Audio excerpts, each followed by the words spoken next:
오케이. 또 점심 먹었으니까 이어서 살펴보겠습니다. 우리는 선형 모형제 살펴보고 있고요.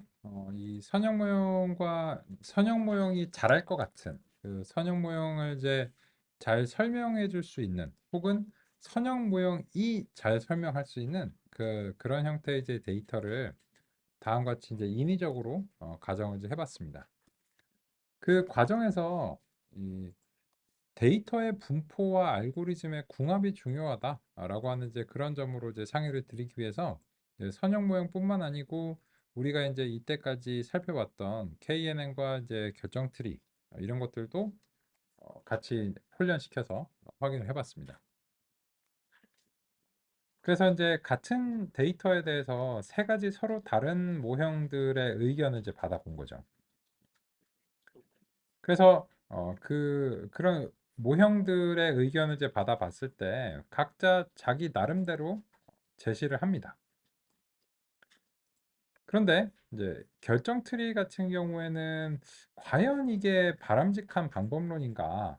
라고 하는 것에 대해서 좀 논의를 이제 하고 싶고, 그래서 또 결정 트리와 KNN을 분류의 경우에 대해서만 우리가 사용해 왔었는데, 이게 회귀와 같이 연속적인 출력값을 예측하는 것을 회귀라고 부르기로 했고, 그 회귀 분석에서도 결정 트리와 KN이 사용될 수 있습니다. 근데 다만 어, 이제 지금과 같은 경우에 KNN이나 혹은 결정 트리가 바람직한가? 그런 점을 이제 보고 싶은데, 왜냐하면 예측 데이터를 완벽하게 예측을 합니다. 그렇기 때문에 마치 이렇게 스웨덴 국기 같은 느낌으로 이게 파란색 위에다가 이제 노란색으로 이렇게 그려지긴 했는데, 이건 이제 완벽한 예측이죠. 어떤 임의의 데이터 포인트에 대해서 결정 트리는 완벽하게 이제 예측을 했습니다. 그런데 이제 이런 것들이 과연 새로운 데이터 포인트에 대해서 예측이 가능할까? 그런 점에 대해서 좀 이제 상의를 이제 드리고 싶고, 그러기 위해서는 우리가 이제 이 결정 트리가 어떻게 예측을 이제 수행을 했는가 그런 점에 대해서 좀 논의를 해보고 싶습니다.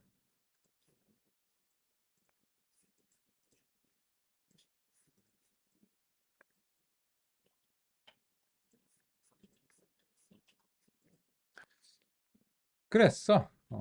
이 결정 트리를 이렇게 이제 살펴봤는데, 여기에 대해서 우리가 지금 데이터 포인트 이 결정 트리에 대해서 이제 회귀 분석이 처음이기 때문에 요 두 번째 부분에 대해서 좀 논의를 했는데, 스퀘어드 에러라고 나왔고 35.88로 나왔죠.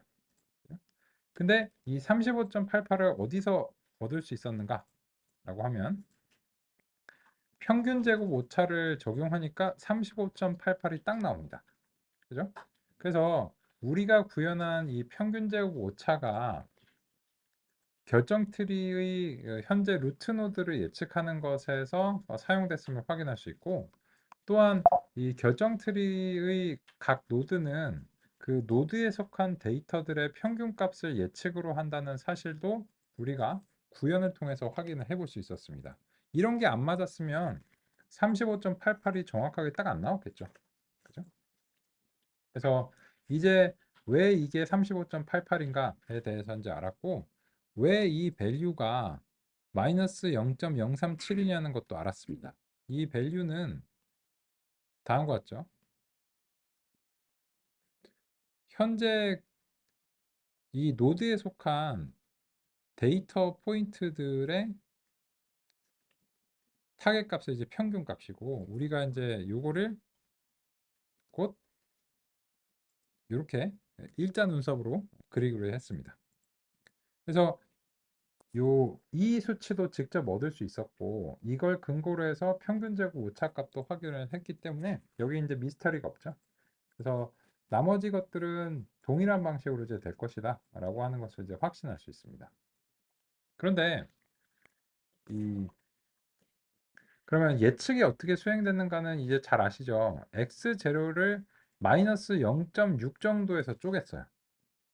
그리고 얘 아니오로 내려갑니다. 왜 그랬을까요? 한번 해볼까요? 그죠? 마이너스 0.6 정도에서 이제 쪼갰으니까 어제 스타일로 한번 이제 그려보겠습니다. 그러면 얘는 어디에다 그려야 될까요? 지금의 경우에는 x2가 없습니다. 여기가 그래프가 좀 크니까는 제가 여기다가 이제 그림을 그려보면 지금은 x1이 x축이에요. 그리고 여기가 x2축이 아니고 여기가 y축이 타겟값들입니다. 이런 차이가 이제 발생한 이유는 뭐냐면 그 어제 같은 경우에는 이제 유형들이기 때문에 이 그림을 그리기 위해서는 최소한 2차원이 바람직합니다. 그리고 나서는 0이냐 1이냐 이런 식으로 이제 구분을 했고 보통 이제 색상으로 구분했죠. 근데 지금의 경우에는 이 회기 같은 경우에는 그냥 이런 식으로 색상이나 표기에 구분 없이 어, 연속적인 값이 발생한 것입니다.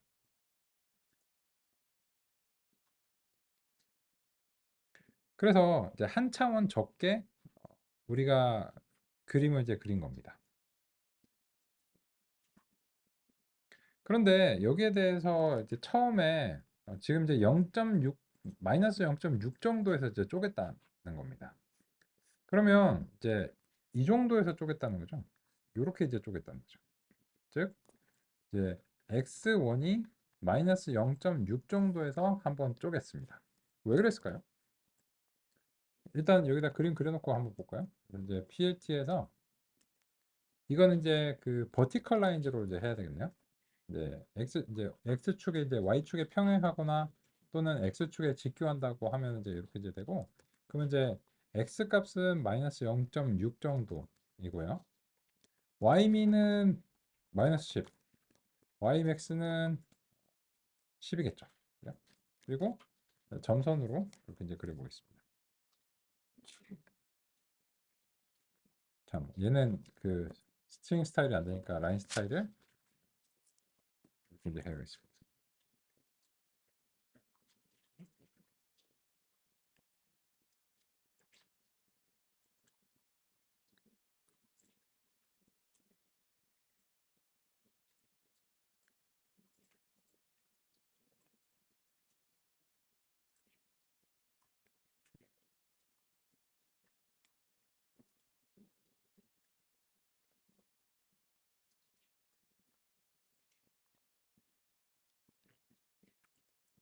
그러면 이건 어제 했던 활동들이잖아요. 근데 다만 회기에 대한 결정 트리를 이제 처음 해보는 거니까 또 살펴보고 싶고 또 이제 과연 이렇게 형성된 결정 트리가 왜 이렇게 깊어지는가?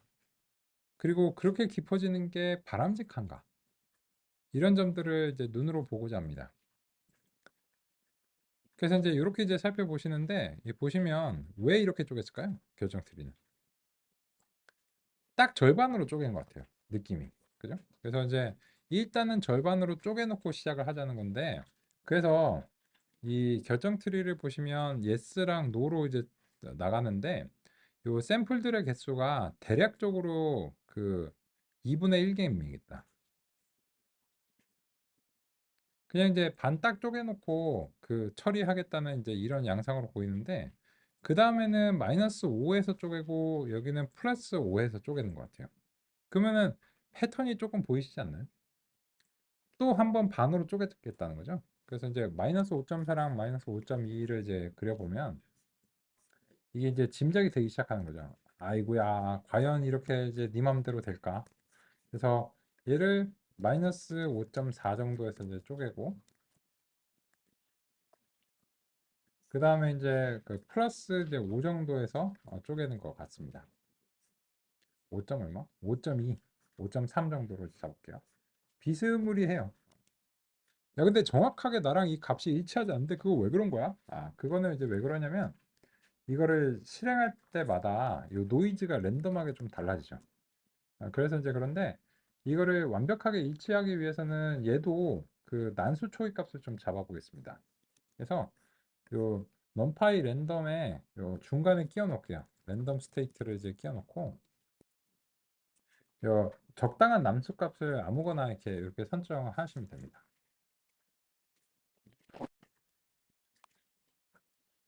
그러면 이제 여기서 그 난수 초기 값이 딱 결정이 돼버리면 이게 모두 다 이제 유사함수기 때문에 그 무조건 이제 확정적인 이제 값이 되죠. 타짜라고 말씀드렸죠. 밑에서 한 장.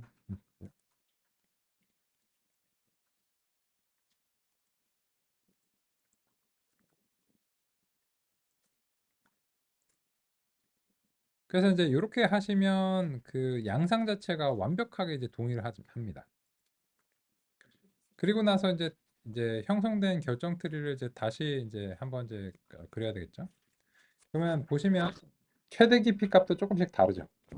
이제 아까 이제 10이었, 뭐 11이었는데 이게 좀 다르고 여기서 이제 보시면 그, 그 약간씩 움직여요. 0.8, 마이너스 4, 뭐 6 이런 식으로 살짝 움직이는데 대강 비슷해요. 대강 비슷한데 어쨌든 그 난수 초기 값을 이제 고정을 해서 요 이제 값들을 살짝 이제 그 움직였습니다.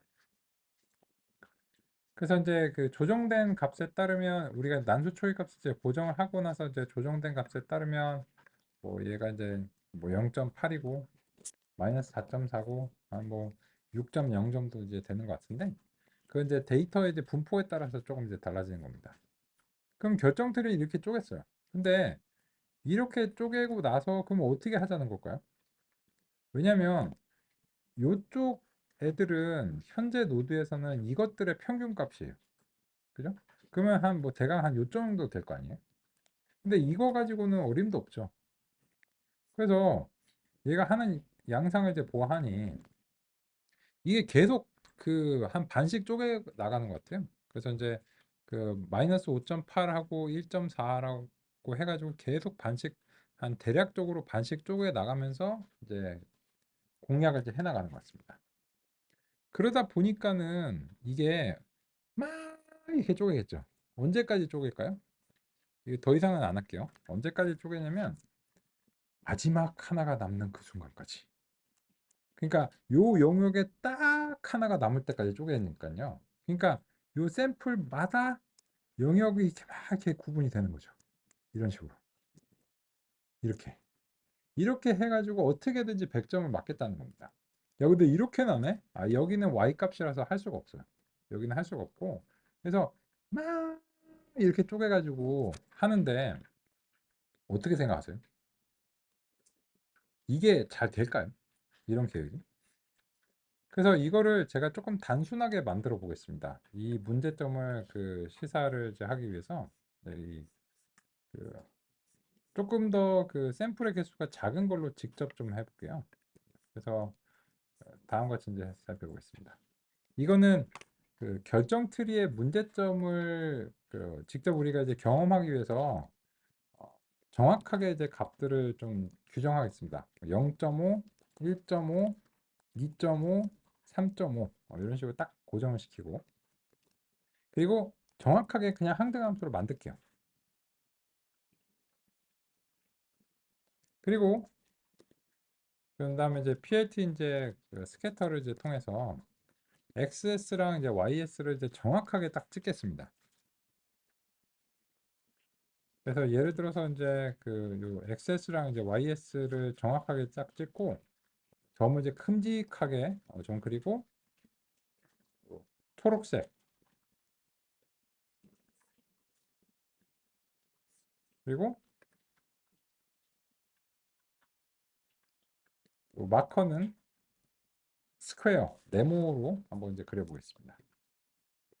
이거는 그냥 그 시각적인 그 스타일의 설정이니까 뭐 그렇게 뭐 중요한 문제는 아니죠. 이거 뭐 뭘로 하든지 간에.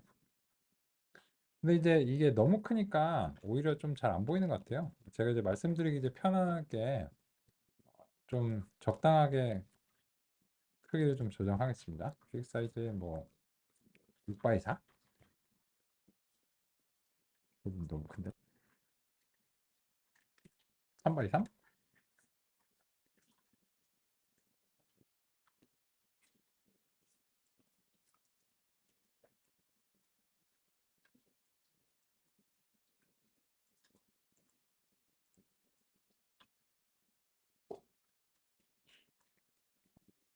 그 뭘 하려는 걸까, 성주야? 이렇게 생각하시면 요 딱 네 개의 데이터 포인트에 대해서 결정 트리를 학습시키고 한번 보자는 겁니다. 그래서 이렇게 데이터 포인트가 작아도 당연히 학습이 되죠. 그래서 이제 요 트리를 디시전 트리 리그레서로 이제 설정하고 어, 대문자 XS랑 YS로 이제 그 수행해야 되는데, 그러기 위해서는 아까 상위 드린 이유로 인해서 XS를 디자인 행렬의 형식을 요건을 맞춰주기 위해서 이렇게 이제 수행하고요.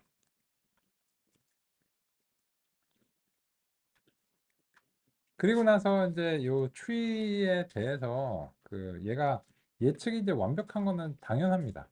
그래서 이제 요 스캐터에서 XS 드렛에서 tree가 이제 어떻게 이제 프리딕트를 하는가. 이 점은 뭐 그 컬러는 이제 옐로우로 해가지고 아까 스타일로, 또 이제 마커는 꽃표로 해가지고 대문자 XS를 써야죠. 하면 이제 이런 식으로 그 완벽하게 예측을 합니다. 잠시 확인하겠습니다.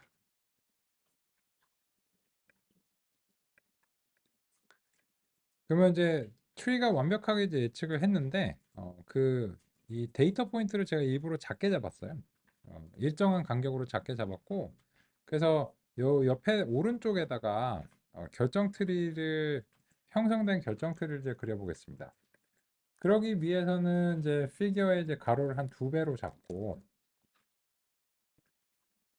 QLT 이제 서플롯에서 어제 상위 드린 이유로 인해서 1 by 2 by 1 이렇게 이제 잡고, 먼저 이렇게 왼쪽 영역에다가 원래 이제 그림을 그리겠습니다.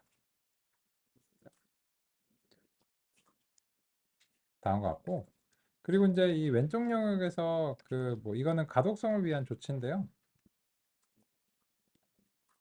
X 레이블은 뭐 X1이라고 이제 부르고, PLT에서의 Y 레이블은 소위 말해서 Y라고 부르고, 로테이션 0으로 이제 잡고 그냥 예쁘게 보이기 위해서, 그죠? Y축과 X1축이다. 뭐 이런 식으로 이제 그 표기를 이제 해봤습니다.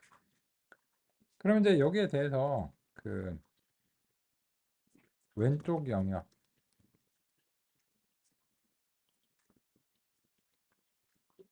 이제 그래프를 이제 그렸고, 이제 오른쪽 영역에 훈련된 결정 트리를 이제 그리겠습니다. 이제 요 PLT 이제 서플롯에서 1 by 2 by 1 by 2에서 이제 두 번째 영역에다가 그리겠다. 이렇게 이제 설정하시고, 그리고 나서 이제 요 플롯 트리를 이제 하면 되겠죠. 그래서 이제 훈련된 이제 트리를 이제 하고, 피처 네임즈는 뭐 X1밖에 없잖아요.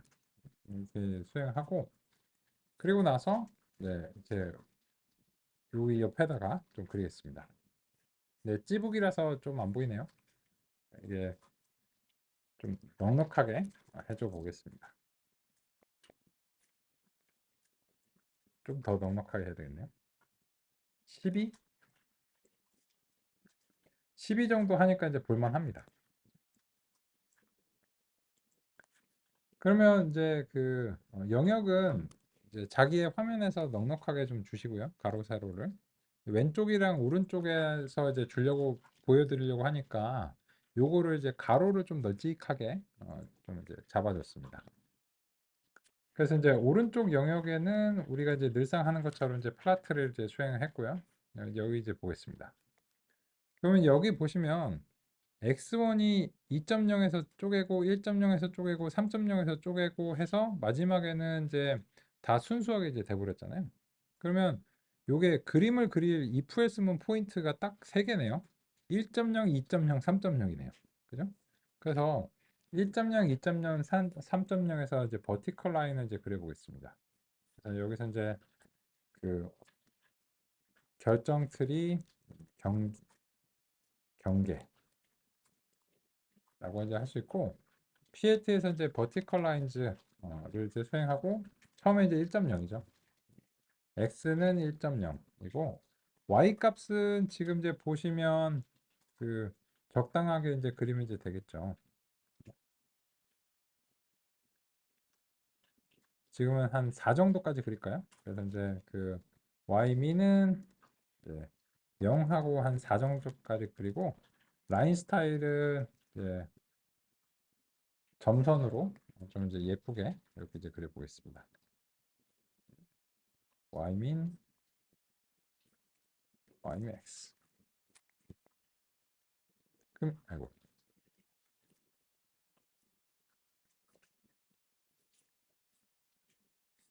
키를 잘못 눌렀습니다. 그래서 이 결정 트리 경계 영역은 요거를 이제 3번 복사하시면 되겠죠. 딱 3부분이니까 이제 3 이렇게 해서 이렇게 보겠습니다.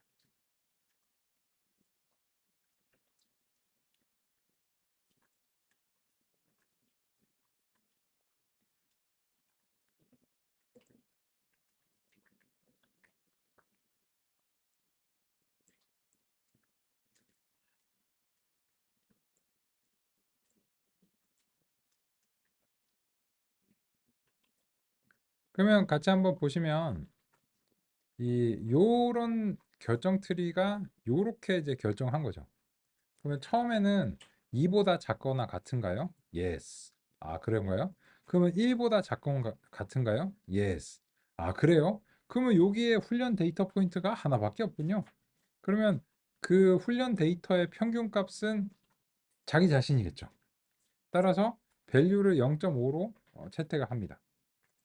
그리고 그때 손실은 얼마인가요? 완벽하니까 0이죠. 그죠?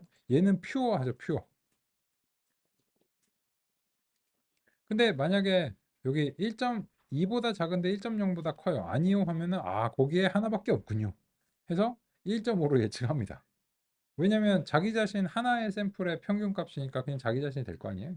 그래서 완벽한 예측을 합니다. 하는데 이 계획이 상당히 문제가 있을 것 같은 느낌적인 느낌이죠. 왜냐면 X의 새로운 데이터 포인트가 이쪽 영역에서 나온다면 이 계획이 성공할 수 있을까요? 해볼까요? 그래서 이제 새로운 데이터 포인트를 좀 도입을 해보겠습니다. X new 이렇게 도입을 하고요. numpy array 이렇게 이제 수행하고 4.5, 5.5, 6.5 뭐 이런 것들을 이제 도입을 이제 하겠습니다.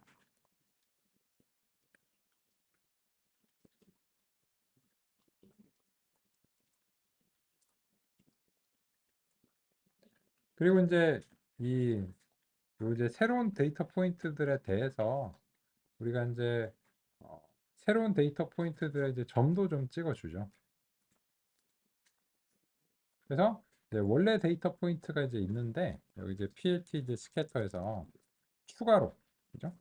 X new에 대해서 그 실제로 그 데이터 포인트들을 요 X new는 이제 궁금한 점이잖아요, 그죠?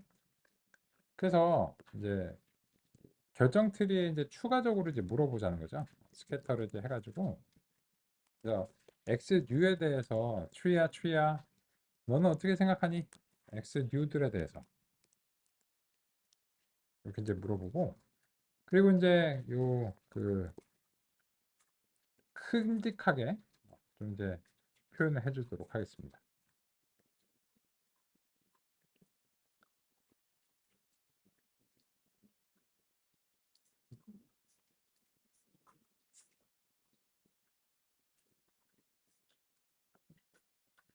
아 참, 요거를 그 행과열로 바꿔주는 부분을 깜빡했습니다. 이게 왜 그러냐면 이렇게 하면은 그 데이터 포인트가 이렇게 하면 헷갈리시겠다. 그 데이터 포인트를 그 4개를 잡았는데 얘네가 그 위쉐이브 이제 통해서 S by 1이 이제 돼야 되니까요. 아까 이제 상의 드린 이유로 인해서 이렇게 이야기했습니다.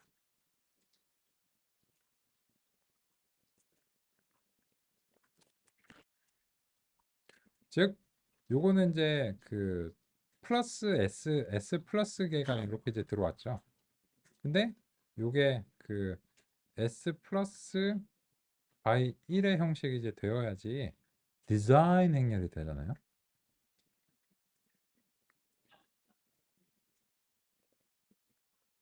그래서 새로운 데이터 포인트들을 이제 추가하는데 여기서 살짝 헷갈리실 수 있는 게 이게 x1, x2, x3이 아니죠. 그게 아니고 얘는 그 x5번, x6번, x7번이라고 하는 이제 데이터 포인트들인데 걔네가 이제 1차원이라서 그냥 이제 이렇게 이제 표현한 거죠. 요걸 이제 이렇게 할 수도 있고 아니면은 이제 매우 번거롭게도 이 데이터 포인트들을 이런 식으로 추가를 하시면 이 리쉐입을 안 하셔도 되긴 해요. 근데 대단히 번잡스럽잖아요. 그래서 그냥 이렇게 쭉 추가하고 리쉐입을 하는 걸로 할게요. 근데 이 예측에 대해서 어떻게 생각하시나요? 요게 지금 예측이 된 그 샘플들이에요. 즉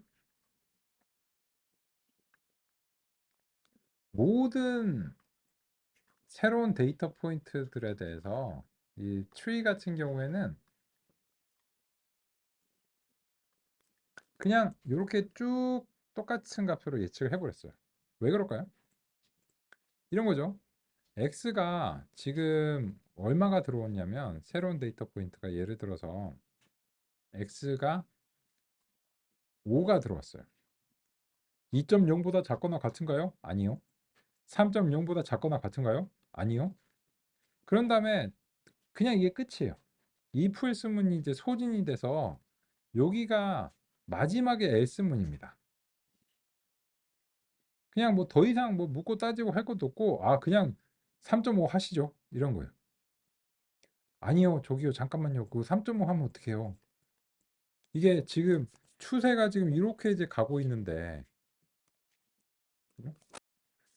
그 이 추세적으로는 요런 식으로 그 가고 있는 건데 그냥 얘네들은 이쪽의 영역에 속하는 애들이잖아요. 그러니까는 여기에 대해서는 이 결정 트리는 이런 추세적인 개념 자체가 없어요. 그냥 요거 영역에 속해. 그러면 그냥 뭐 추세고 나발이고 그냥 다 똑같습니다. 그냥 이 영역이니까. 그거는 요 영역은 이렇게 되죠. 요게 데이터 포인트 집어넣어. 새로운 데이터 포인트. 얘는 이렇게 되고 얘는 이렇게 되니까 계산식으로 이렇게 되지. 근데 그것도 언제까지나 그럴 수가 없잖아요. 그러다 보니까는 if 있으면 항상 소진이 되기 마련인데 여기가 마지막에 됐으면거든요. 이게 소진이 되고 이렇게 하고 이렇게 찍 가버려. 그런데 이렇게 되면은 예, 그 새로운 형태, 새로운 범위의 값이 나오는 거에 대해서 대응이 불가능하죠. 그래서 이제 이 점을 지금 이제 그 경험을 하셨는데 그래서 약간 실제 데이터로 한번 또 체험을 해볼까 싶습니다.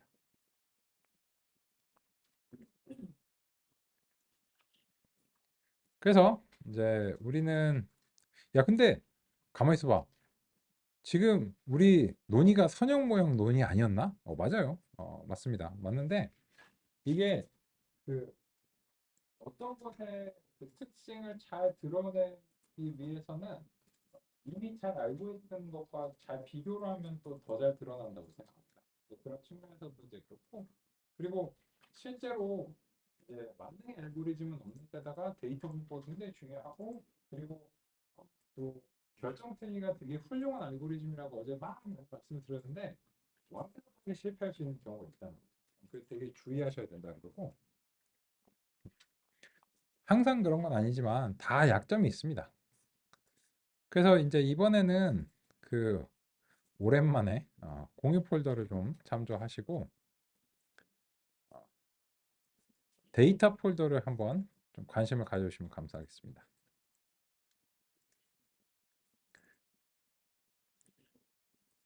이때까지는 이제 사이클런에서 제공하는 그런 이제 예시 데이터 패키지를 사용했는데 그거는 이제 아주 간단한 것들은 사이클런 라이브러리랑 같이 이제 오고 좀 용량이 있는 것들은 원격에서 다운로드가 진행되도록 구성이 되어 있습니다. 아직 그 정도 도달 안 했는데 내일 정도는 그런 예시가 있을 것 같고요.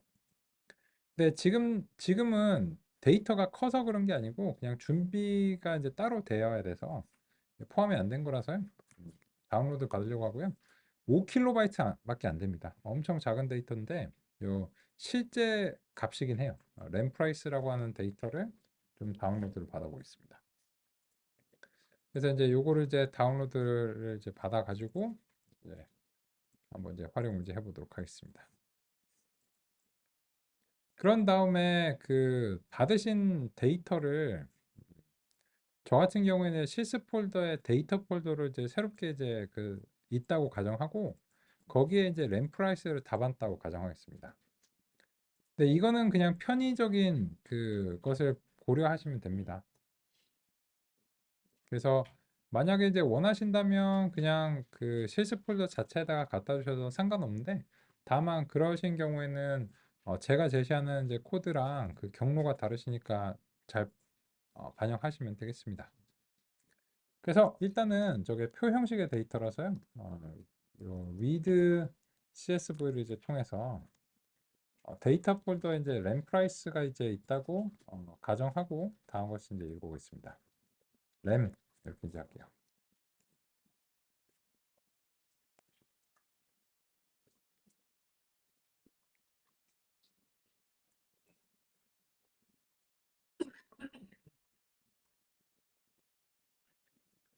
그래서 그 아마 뭐 다운로드 받으시는 시간이 오래 걸리시지는 않을 거고요. 그냥 파일 탐색기에서 요 데이터를 여기다가 이제 실습 폴더에다가 잘 갖다 두시는 게 필요하죠. 내 실습 폴더가 어디 있더라? 그건 제가 모르죠. 그죠? 잘 아셔야 되겠죠. 그 이게 왜 가져왔느냐? 라고 하면은 요거를 그 보시면 이게 1957년에 램 가격을 이게 그 1메가바이트당 현재에 가까운 환율로 이제 환산을 한 건데 이게 이제 2015년 이제 기준입니다. 그래서 이 램에서 마지막 5개를 이제 보시면 2015년까지 이제 수집이 된 거예요. 그러면 2015년에 1메가바이트의 그 미화로 환산한 가격이 요 정도 이제 된대요. 0.00037달러. 그죠? 이거 뭐 이게 시간의 흐름에 따라서 다른데 이건 무슨 말인가요? 이게 막 걸어가다가 만약에 메가바이트가 물리적으로 땅에 떨어져 있어요. 그러면 죽지도 않을 만한 가격이죠. 이거 죽어서 뭐 하겠어? 그죠? 그러니까 우리가 뭐 카톡 메시지나 보내는 뭐 메가바이트 뭐 이런 것들 왔다 갔다 할 수도 있잖아요. 뭐 이미지 같은 거. 그래서 이건 뭐 별 가치가 없는 거예요. 근데 1957년에 램이 최초로 발명됐을 때는 좀 얘기가 다르죠. 그래서 이제 최초로 램이 발명된 시점에서 이제 살펴보시면 이게 얼마야? 100만이고 4억 달러네요. 4억 달러.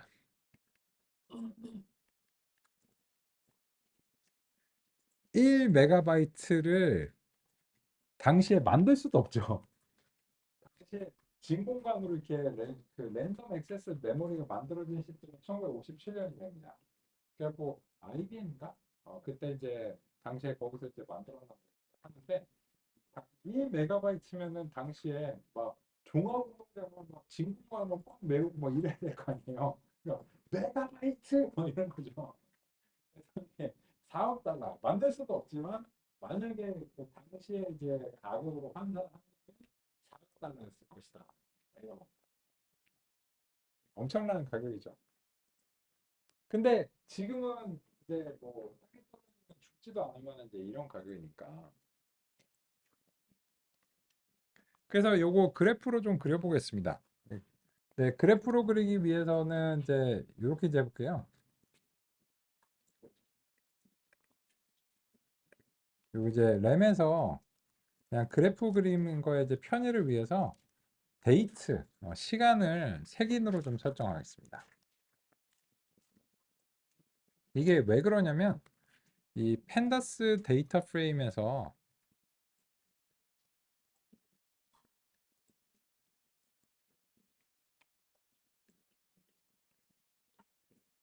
우리가 이제 플랫이라고 하는 기능을 이제 통해서 이제 하려고 하는데 이 데이터 프레임은 기본적으로 요 색인 값들을 그래프의 x축으로 설정을 하는 것을 제가 알고 있기 때문입니다.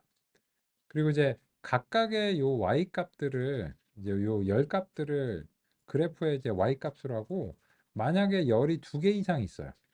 그런 경우에는 이제 같은 x축을 공유하는 두 개의 서로 다른 y 값으로 이런 식으로 이제 그려줍니다. 그래서 그냥 그림의 편의를 위해서 그러니까 순간적으로 이 데이터를 색인 열로 설정한 것입니다. 뭐 그거는 이제 펜더스를 잘 아시면 뭐 그냥 그렇구나 하시는 거고. 그래서 이제 요 클래스에서 그냥 이제 그리겠습니다. 일단 이제 그려볼게요.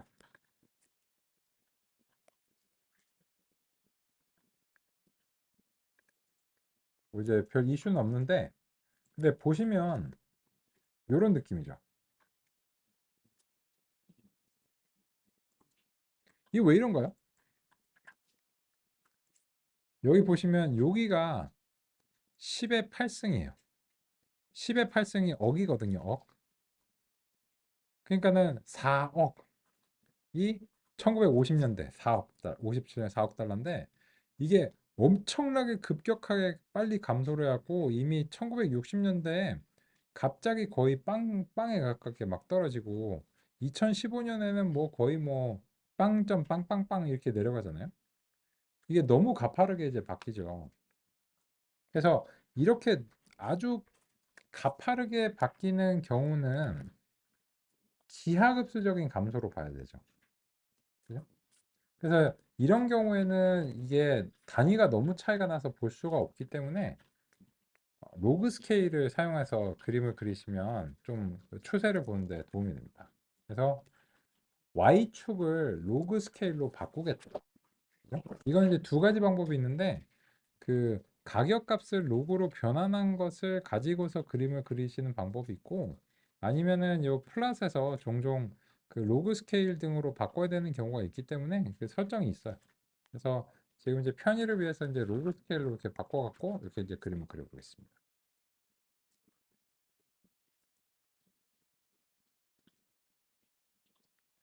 그러면 이제 보시면 이제 요 옆쪽이 로그 y가 된 거예요.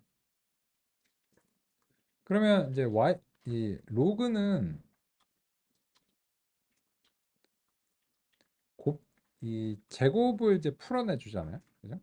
그래서 이제 그 로그 이제 10에 예를 들어서 1승 하면은 1이 되고 로그 10에 2승 하면 2가 되고 그죠? 중고등학교 이제 수학 시간에 배운 거잖아요. 그래서 원래는 얘가 10씩 곱하기가 되는데 1씩 더하기가 되잖아요. 그래서 그 무언가를 로그로 바꾸면 이게 그 선형적인 그런 어떤 그 단계로 바뀌게 되잖아요. 잘 아시다시피. 그죠?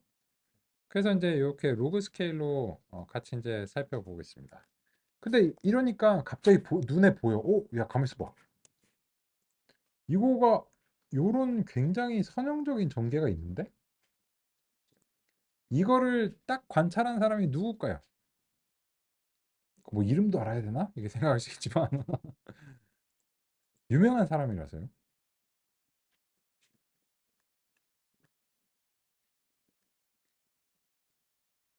무어의 법칙. 그죠? 그러니까 이분이 이게 그 요게 발전인지 보니까 가만 있어 봐.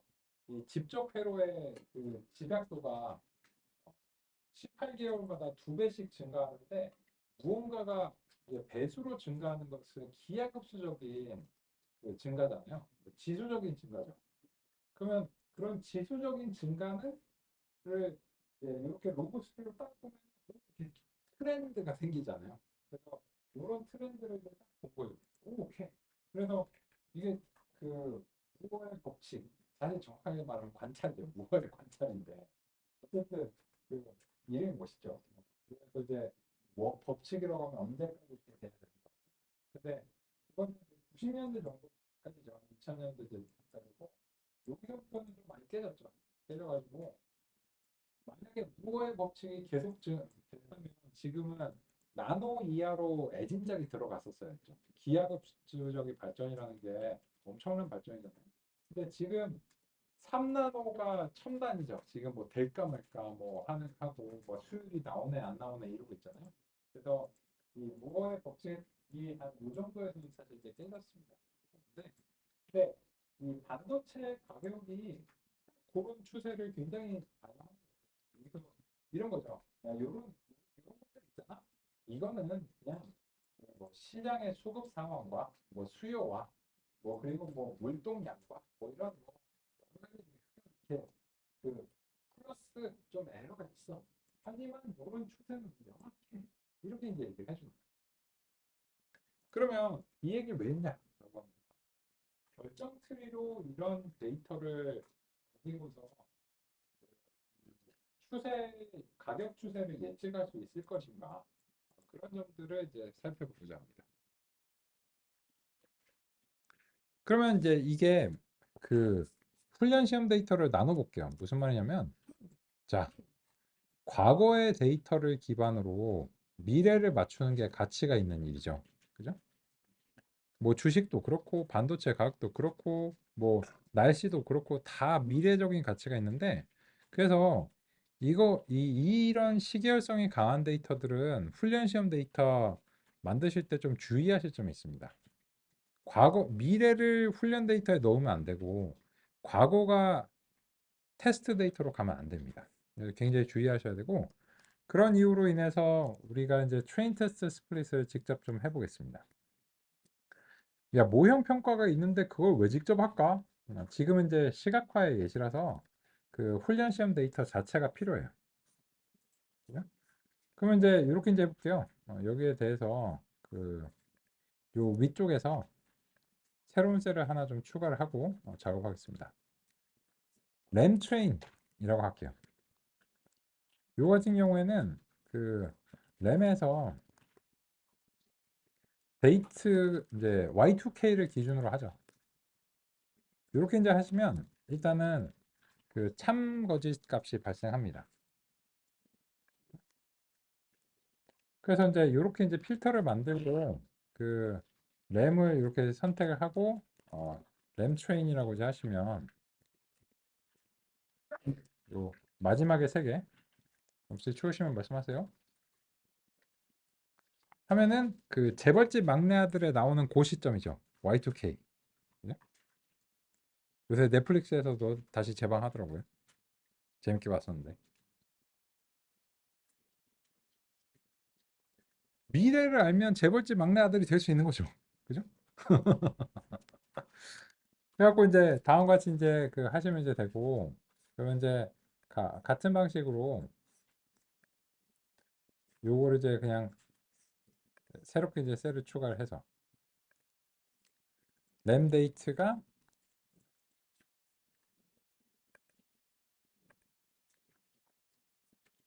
2000년 이제 이후.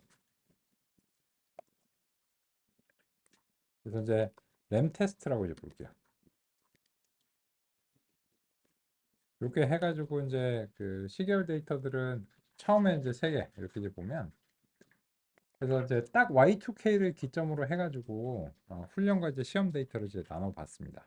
물론 이제 임의적이긴 하죠. 임의적인데 어쨌든 얘는 미래 그리고 얘는 이제 과거. 근데 우리가 이제 시계열 데이터에 대해서 이때까지 얘기해 본 적이 없으니까요. 그래서 이제 조금 같이 살펴보고 있습니다.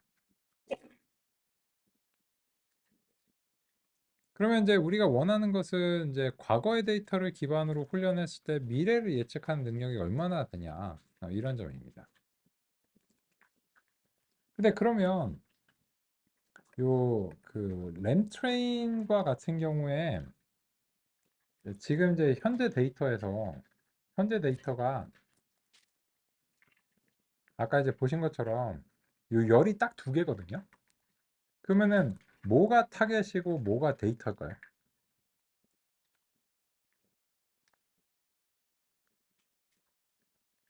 얘가 타겟이겠죠. 그러면 현재로서는 뭐 다른 데서 데이터를 끌고 오지 않는 이상 요게 x1입니다.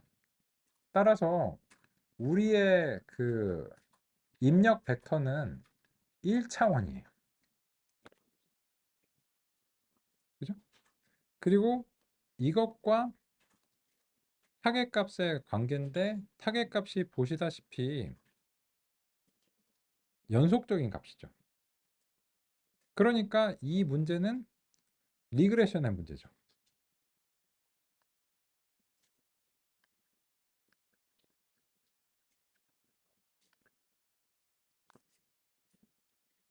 그런데 여기에서 이제 한 가지 가정은 이 모든 모형들은 이런 가정이 있는데 이 입력과 출력이 모종의 관계가 있다라고 하는 이제 가정이 있습니다. 그런데 데이터를 이렇게 준비한다는 것은 어떤 가정인가요? 데이터 자체를 이렇게 준비하고 해버리는 겁니다. 그냥 시간과 가격이 상관관계가 있는 가정.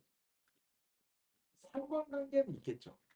근데 이게 인과관계인가요?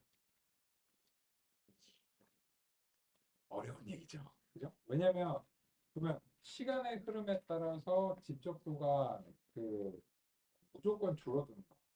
그러면 아무 일도 안 하는데 집적도가 그냥 줄어들지 않잖아요. 뭔가 이렇게 노력을 해야 줄어드는데 사실은 이제 연구를 하고 연구 개발을 하는데 시간이 들어서 그런 거죠. 근데 그렇다고 해서 시간이 지난다고 해서 무조건 반도체가 생기는 건 아니잖아요. 그래서 이제 좀 애매하긴 해요.